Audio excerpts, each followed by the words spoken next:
Good morning and welcome to the Point.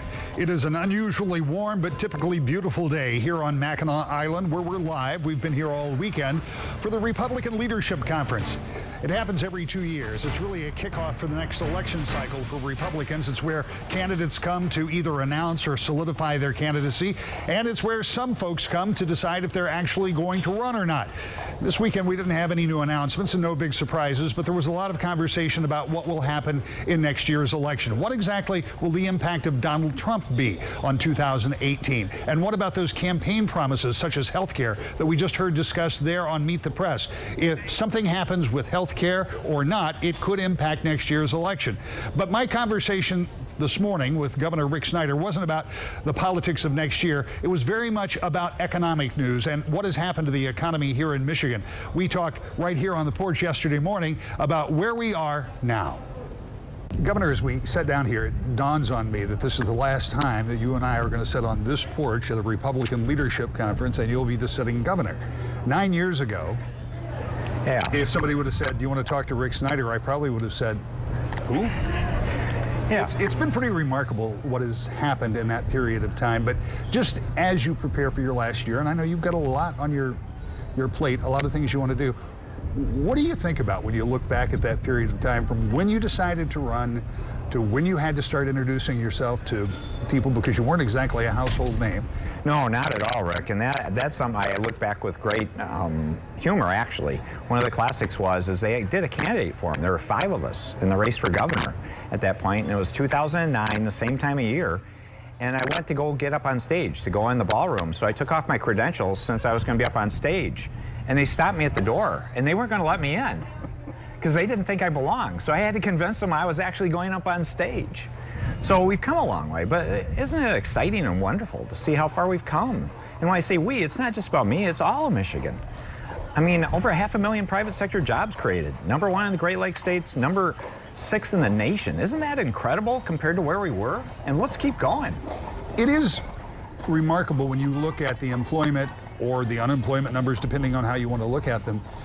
But part of that also feeds into one of the things that you've talked about, more training for more talent in this state, because the problem may become soon, and for some companies may already be, that they'd be happy to be here, but we've got to have skilled workers to go to work. So where are we? I know you've been pushing this process. I know there's some money in this budget that will take place 1st of October, but what do we need to do? Yeah, we've been pushing it for several years. And the challenge there in terms of the professional trades, the STEM education, all those things, they don't turn over overnight. You have to work at it. But we started several years ago, and I think we're seeing a lot of progress. But that's the wonderful part. If you have problems to face, the old problem we had in 2009 when we were here several years ago, where is their job? That's no longer the question. We've gone from over 11% unemployment to 3.9%. The number of open jobs we calculate has gone from 80,000 back then to almost 100,000 today. We have more openings today with under 4% unemployment. Now it's about getting people the skills. And there are so many wonderful assets in West Michigan that I've visited multiple times. The Kent Intermediate School District, Kalamazoo Valley Community College. There's so many places in that whole viewing area that are doing good things, and we should be proud of that. We just need to continue to ramp them up. And I want to see that ramp up go even faster. Back in the spring, I talked to your director of talent here at the Grand Hotel, and one of the things he focused on was making sure that students know, but first making sure that parents know, and teachers and coaches, that skilled trades is a very honorable profession, and that four-year college doesn't have to be the only path. That's part of the process too, isn't it? Absolutely. That's why we created a campaign called Going Pro. And that's when you heard me use the term professional trades. Traditionally, they've been called the skilled trades. But we actually wanted to upgrade that, to call it the professional trades, because these truly are professions. And one of the great things that has been having some success, and I appreciate it, really started in West Michigan, in Kent County and Kalamazoo County, are some of those career fairs that have been held, where they bring in all the high school kids and things like that. One feature I really liked is they bring the kids in during the school day, but then they'd stay open late into the evening. So the kids could go home and they could bring their parents back. They could bring the parents back and show them, Mom and Dad, this is what got me all excited. I want to show you what I'm doing. So the parents then could get a much better appreciation of the opportunities. One more thing about economics. Well, it's all about economics, but one more thing. You said earlier this morning in a forum with a bunch of reporters that one of the things that you may start seeing is not having enough inventory of space for some of these companies coming in, which is unheard of because, again, if you go back to 2007, 2008, 2009, we had empty buildings and facilities in any county you would pick. But now people are starting to fill those back up, and you may be searching for space. Absolutely. Both sites themselves, land that's in a good position to be developed fairly quickly, in buildings. That inventory has been largely used up, which is a great problem to have again, but hopefully it's another economic opportunity to help new construction happen, to help new development happen. Look at all the exciting things going on in West Michigan. Grand Rapids is booming, but one community that's been standing out is Muskegon, has been seeing some tremendously exciting things in just the last year or so, but that path looks great for the next several years. For everybody in the state, the question is about once every 6 months, how much is my insurance? And for about 30 years, there's been a conversation about somehow doing something about auto no fault. And it's usually talked about reform. Rarely is it talked about throwing it all out. Of course, we have a unique catastrophic claims portion of our insurance. And I know that there are some dueling ideas with some of the legislative leaders that are in there. Does that feel like something that you can get done that hasn't been able to be done in 25 or 30 years? Yeah, no, I worked on this more than once in my time as governor already. What I would say is I think there's a good convergence of a lot of different constituent groups coming together. So I think there is a good opportunity this fall. There are multiple proposals, and I'm encouraging them all. It's really how do we work together, particularly starting in the House, to get something passed through the House that we can get to the Senate and have an open dialogue about let's pick the best pieces that make sense and make sure we're taking care of the people that do get injured. So it's striking that right balance. But I think that dialogue and discussion has advanced to the point where there's a good opportunity to get something achieved. We hear talk about prevailing wage, and there are questions about how to approach that again legislatively. Is it a good idea for the legislature to take that on in what is a relatively short period of time, because the campaign starts to encroach on the legislature as much as people like to think it doesn't. It does, and so you don't have a lot of time to get something that kind of big. Well, I've not been a supporter of prevailing wage, and to put it in context, I understand the points people are making, and I respect that. But one of the things we're trying to do are really grow the professional trades. And if you look at prevailing wage, it's primarily about great, skilled tradespeople doing wonderful work. They're great contributors to our economy. We're not finding enough people at the wages they're being paid. Let's not spend our time getting in a fight with a group of people that are good contributors to our economy. Let's find ways to work together to get more people in those trades, is what I would say. Let's grow those professions because the demand for them is out there. You always talked about the separation of the different branches of government, and you've been respectful of what you call your partners in the legislature. But if they came and asked you, what is it you want them to focus on, perhaps beyond auto no fault, this fall, and particularly the first 2 quarters of next year? Yeah, well, we talked about the topic already, was career tech education. There's a whole series of bills that can allow more flexibility. One of the things we want to look at is potentially a middle school class on career awareness. Wouldn't that be a great idea? Other things could be things such as, can't we add computer science or IT as an option to a foreign language? It's learning a new language, and the demand for that field is incredible. So there's some legislation there. Also, local jurisdiction reforms for pension and post-retiree medical. We did that at the state level in the first half of the year, but we haven't addressed it at the local level. That's an important one. And then back to education again. Let's look at an A to F standard about accountability, transparency in our schools, because we need to improve those. We've got a minute and a half left. I want you to hit on one more, and again, it's economics, but you have developed a plan specifically for the area directly across the streets and going south, the rural parts of the state that haven't necessarily participated in the redevelopment, the regrowth, the rebirth, like Grand Rapids, for example, in some of the big areas. I went to one of those meetings with you, I think, in Everett some months ago. Tell us about that plan quickly, and if you think it's having an impact. Oh, Project Rising Tide. It's fabulous. We picked 10 challenged communities in the 10 different regions of our state, and it's about helping those communities help themselves. So we send in a focused team of economic development, talent development, community development people, other things if they need it. I personally go do listening sessions in these communities, and it's been exciting to see the feedback. We're getting close to graduating the first group of those communities, and the only thing I've asked out of them is when you graduate and you're on that good path, will you help me go to another community in your region and do the same thing? Isn't that how the system should work? Governor, thank you for your time. It's great to be with you. Back on Mackinac Island live this morning, a beautiful Sunday as the Republican Leadership Conference wraps up. Before it did, we had a chance to talk to the head of the Republican Party nationally. She is, of course, from Michigan, and just 2 years did this program with me as the state chairman. Ronna Romney McDaniel talked about transitioning into Washington and what she's doing as the national chairman.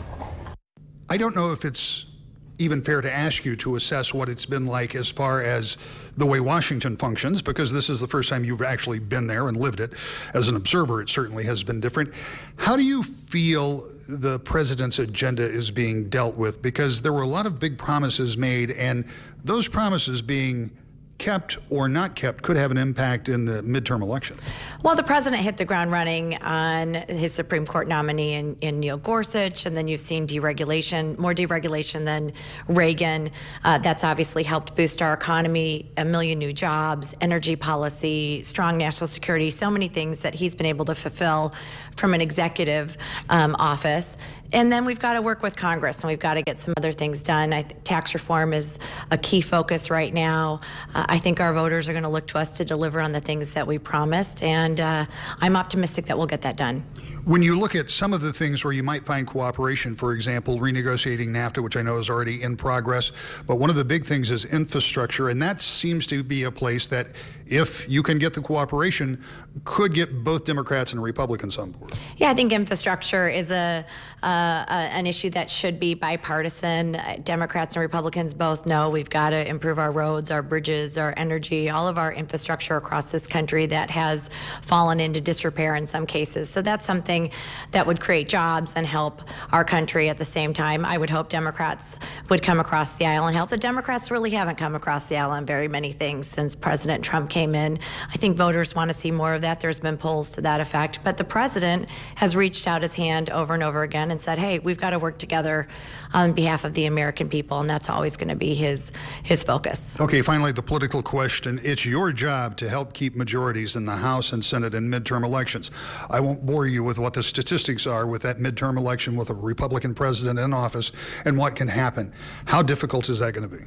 Well, on the Senate side, we have a real opportunity, the best map we've seen in 70 years, and boy, we would love to take Debbie Stabenow out of Washington and get her back in Michigan. She is in lockstep with Chuck Schumer and Elizabeth Warren. She's stopped representing the people of Michigan. It's time for her to come home. We'd like to turn that Republican. On the House side, you're right. In a midterm, 30 seats usually flip when you hold the White House. We want to buck that trend. From an RNC perspective, we're raising the money. We've had record fundraising, but we're also investing in data and ground game, and we're getting ready for those midterms. We want to keep those majorities. That's some of what we were talking about here on Mackinac Island, but of course there is a whole other story to be told, and of course Democrats will be gearing up for next year's election too. We'll talk with Senator Debbie Stabenow when we come back to The Point.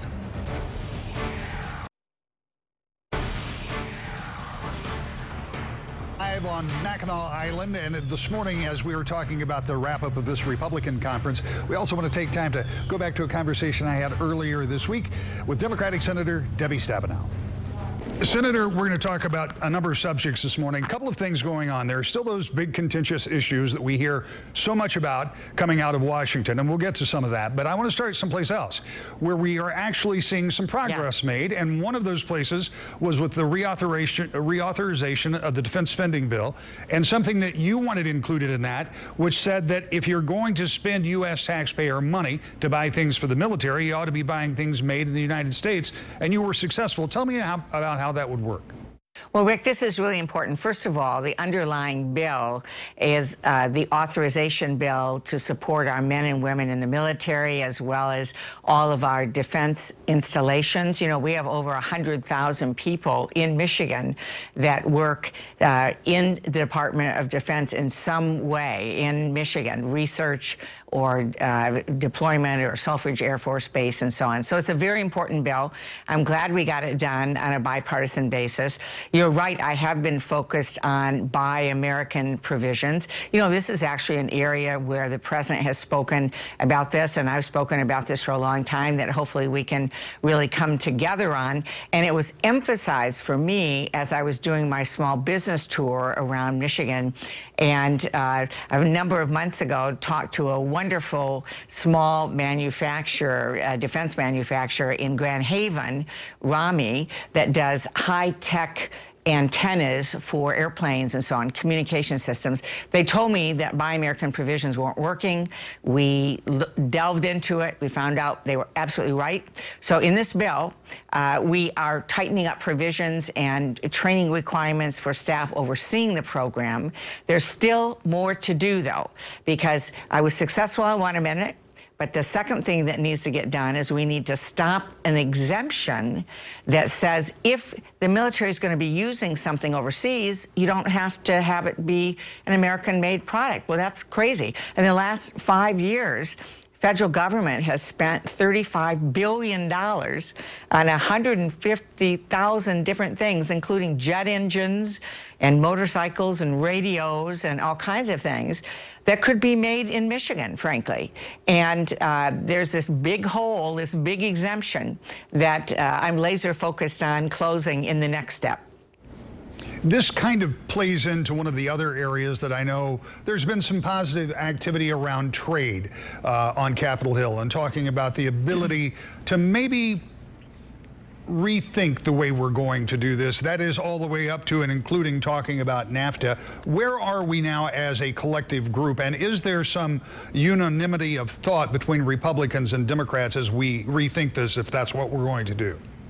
Well, Rick, I think there are differences of opinion, certainly, but they're in the third round of negotiations right now on NAFTA. I think it's past time to renegotiate NAFTA, to take another look. We have issues related to agriculture. We certainly want the markets, but we've had challenges with Canada on dairy, for instance, with Mexico on other issues, sugar and other issues.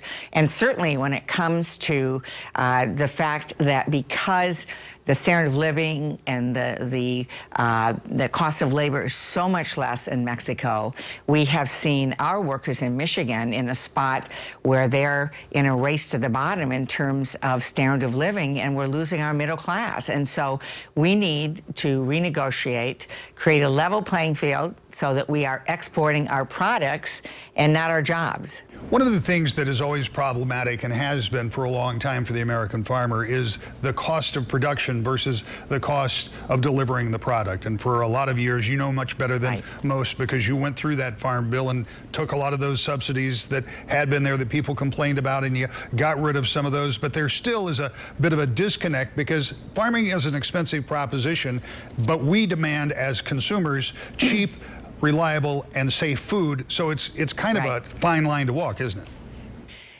Rick, we have the most affordable, safest food supply in the world right now. There are other countries where people go to war every day over food and hunger. And we have farmers that are taking the ultimate risk of going out, no matter what the weather is and no matter what the extreme weather patterns are. They've got the riskiest business in the world. And so we're very lucky to have people in Michigan and across the country willing to do that. We do need to make sure there's accountability in every part of the Farm Bill. As chair, as you know, when we wrote the last Farm Bill, we went through and we actually eliminated 100 different programs and $23 billion that we felt wasn't justified, subsidies to farmers during good times. It didn't make any sense. On the other hand, we strengthened crop insurance and other support for when we see a drop in prices or other challenges. And since we wrote the last Farm Bill, farm prices have dropped about 50%. And we've seen weather issues, particularly our fruit and vegetable growers, certainly our cherry growers in Traverse City in northern Michigan, constantly battle it warming up. The trees think it's spring, the buds come out, then it freezes again and it wipes out the cherry crop. This last time around when that happened, I called our growers and said, how you doing? They said, thank goodness for crop insurance, because they now have crop insurance to cover losses, and they didn't have it before our last Farm Bill. So I think it's about risk management, and that includes managing our land and our water and supporting our farmers. We're getting ready to write the next Farm Bill. It has to be done next year. And Senator Roberts and I, you know, he was the lead Republican when I chaired the committee. He's now the chairman, and I'm the lead Democrat. I would love it if that was reversed. But the good news is we work very, very closely together on a bipartisan basis. We've declared the Committee on Agriculture a partisan-free zone, and I know we'll get another Farm Bill, and I'm working hard to make sure that once again, Michigan's on every page. That's some of what's going on in Washington, where you're fighting some cooperation. Let's take a step back to one of those first big contentious issues we mentioned towards the top of the show, health care. Republicans taking another run of it, and from what I can tell, Democrats aren't any more likely to be engaged in this one than they were in the first couple. Well, Rick, it's really a disaster for Michigan, and certainly the governor has stepped forward indicating that if Healthy Michigan had to be eliminated, which would happen under this proposal, and if people who now are in minimum wage jobs and can have health care weren't able to do that, we'd see costs go up at emergency rooms again. You know, we have 50% fewer people that are walking into emergency rooms who can't pay anymore, and the state taxpayers, we're all saving money, about $435 million in savings this year, because more people have insurance and are paying for their care. So the proposal, unfortunately, this time around is even worse. I didn't think it could get worse, but this time they do away with all the tax credits for people who buy their own insurance in the individual market. They gut Medicaid. 3 out of 5 seniors in Michigan are in nursing homes with Medicaid health insurance. And the reason AARP is adamantly opposed, as well, by the way, doctors, nurses, all of our hospitals, mental health advocates, cancer advocates, Alzheimer's advocates, women's advocates. I mean, I don't know anybody, frankly, in Michigan who is in any way involved in advocating for health care or providing health care who thinks this is a good idea. So I'm very hopeful that we'll be able to have the same Republican colleagues who joined us last time join us this time in voting no. Otherwise, we have some rough days ahead for Michigan families. Senator, we only got about a minute left, and that leaves me with this final question. It's hard to answer in a minute, but if you don't come up with something in the way of health care, there are already some baked-in problems with the Affordable Care Act that some people are fearful will get worse. So don't Republicans and Democrats have to come up with some sort of solution? Because even doing nothing, it could create problems. Isn't that true? The unfortunate part of this last ditch attempt at totally gutting the system is that we have been working together. I've been in many meetings the last 2 weeks working together across the aisle to stabilize the system, to create a new reinsurance system that would bring down costs. And also, I'm one of the authors of a bipartisan effort to continue the children's health insurance program, which is so critical in Michigan. So I'm involved right now as the health leader on the Finance Committee for our caucus. I'm involved in a number of areas where we have been moving forward in a bipartisan way. And frankly, this last-ditch, really radical proposal is throwing off our ability to work together. And that's what people want. People want us to work together. They want us to fix what doesn't work, keep what does work, and that's where I'm focused. Senator, as always, thank you so much for your time. We'll be right back with more To the Point. So that wraps things up for Mackinac Island and the Republican Leadership Conference. It is the unofficial beginning of the campaign season. We'll follow all the way through and see you next week.